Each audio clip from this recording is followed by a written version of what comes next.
The entire gym held its breath the moment Mystics rookie Kiki Iriafen shoved Sophie Cunningham like it was WrestleMania and not, a preseason WNBA game.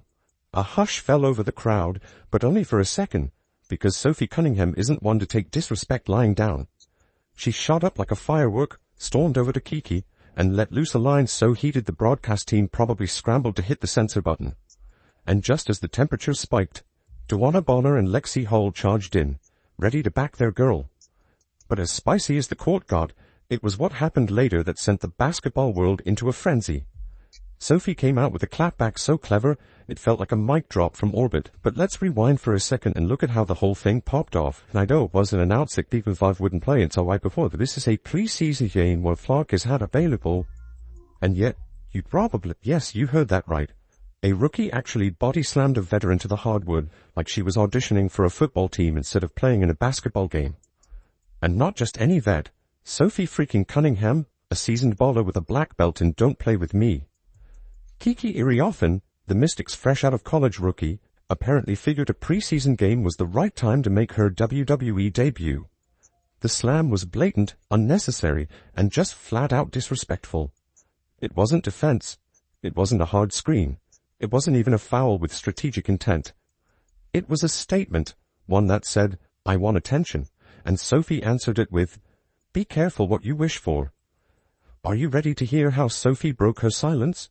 If you support Sophie and the entire Fever team, comment, fired up for the Fever down below. Let's go. What are we doing? Right there, you could see Sophie telling her, after that flagrant, you don't mother effing do that, you don't mother effing do that. Sophie's response was immediate and righteous. She sprang up and got in Kiki's face like she was protecting the WNBA's honor. You don't bleeping do that, she barked, basically summing up every veteran sentiment watching from home. That's not just adrenaline, that's earned dignity talking. You don't knock down vets like that unless you're trying to become public enemy number one. And to make it worse, Kiki smiled. Not the kind of, oops my bad smile. This was a smirk. The villain arc grin of someone who thinks instigating earns stripes. Spoiler alert, it doesn't. And that's Kiki Iriafen, and I gotta tell you, here we go with the smile and like you've done. I don't get it. This is the worst part of the WNBA. It is. A ton of reaction. The smiles afterward, let's get negative. But the Mystics weren't done targeting Cunningham. Later in the game, Brittany Sykes delivered another unnecessary shove, sending Cunningham crashing to the floor again. It wasn't subtle. It wasn't basketball. It was bullying, plain and simple. A clear pattern emerging of Washington players singling out Cunningham. This was another one right here. This was Brittany Sykes, and Duana Bonner got involved in this one. She did. Little standing on business, then came the cavalry. Duana Bonner wasted no time stepping up, heading right toward Brittany Sykes to make sure the Mystics knew this wasn't going unanswered. It was like a team alarm went off. One of theirs had been hit, and now it was all hands on deck. That's what true teams do. You mess with one Fever player, you deal with the whole hive. Rewatch the footage, and it's clear. This wasn't even close to a basketball move. Kiki didn't box her out under the rim. She grabbed her and slammed her to the floor. Period. A play with zero basketball relevance that screamed one thing. I want a headline. And oh, she got one. Just not the kind she wanted. It's going to lead to a heated rivalry game. It's gonna be leading to that on the 28th of May. We are still in the month of May. We get to watch these two teams go at it again. And I stand by this. This was absolutely not. This is not going to be the first time. Our last time Sophie Cunningham is going to get into some sort of a brawl next season. As expected, social media lit up like Times Square. Fans weren't having it. Everyone from casual viewers to hardcore WNBA lifers blasted the Mystics for bringing street fight energy to a sport built on finesse, precision, and mutual respect. The general consensus? That wasn't a power move. That was a cheap shot. Even as coach Stephanie White tried to smooth things over in the post-game presser, Sophie's face told the full story. Yeah, this was the response. I'm just a girl, but I only fight WWE with my sister, so chill. And obviously while posting a clip of that, but here's where things got legendary. Sophie didn't spiral into drama or demand a league review. She did something way better. She hit Instagram with the most casually savage response of the year. No paragraphs, no emotional breakdown. Just one icy post that said, I'm just a girl, and I only play WWE with my sister. So chill. Instant classic. The subtext. Don't flatter yourself. You're not the villain. You're the warm-up act. Yeah, kind of random thrown to the ground. I need to hit the weight room. That was not a good look. But, she had my back, and I think that's what it's all about, right? I think that we have a huge target on our backs. I don't think that's a secret. And so making sure that our locker rooms like this now naturally flow onto the court, and I think you guys saw that today. That's how you shut someone down without breaking a sweat. Sophie used humor like a scalpel. While Kiki tried to flex, Sophie reminded her, and the entire league, who the real grown-ups are. That line didn't just dismiss the incident, it buried it under a mountain of nonchalance. Cunningham didn't flinch. She didn't fume. She hit back with a smirk and a black belt's worth of confidence. And speaking of black belts, did we mention Sophie earned hers in Taekwondo at 6 years old? That's right. While most of us were struggling to tie our shoes, Sophie was already training in the art of precision strikes and controlled strength. So Kiki didn't just pick a fight. She picked a fight with a martial artist in sneakers, which, by the way, made Sophie's "So Chill" caption 10 times more cold-blooded. It wasn't just a flex, it was a hidden warning. She was basically saying, I could have handled this another way, but you're not even worth the energy. And honestly, that's more intimidating than any push could ever be. Cunningham's post turned a moment of chaos into a masterclass in composure. She made herself look unbothered while making Kiki look exactly like what she was. A rookie trying too hard to go viral. Sophie's message hit the sweet spot. It was witty, sharp, and completely stripped the incident of any heat Kiki thought she generated. And the best part? It earned respect across the board. Fans praised her poise, players nodded in solidarity, and the Fever's locker room, they rallied around their teammate like never before. In a league that thrives on storylines, this one's officially locked in. The next Fever versus Mystics game? Yeah, go ahead and circle that on your calendar now, because this isn't just a rivalry anymore, it's personal. And Sophie Cunningham just proved she's not only ready for it, she's already winning. The real flex in this whole showdown wasn't who got shoved or who yelled louder. It was how Sophie Cunningham handled the aftermath. Instead of throwing hands or running to the refs for sympathy, she clapped back with something far more lethal. Calm, cutting humor that said, I see you, I'm not scared of you, and I'll remember this forever. It was the veteran version of a mic drop, only better, because it was delivered with class and zero emotional leakage.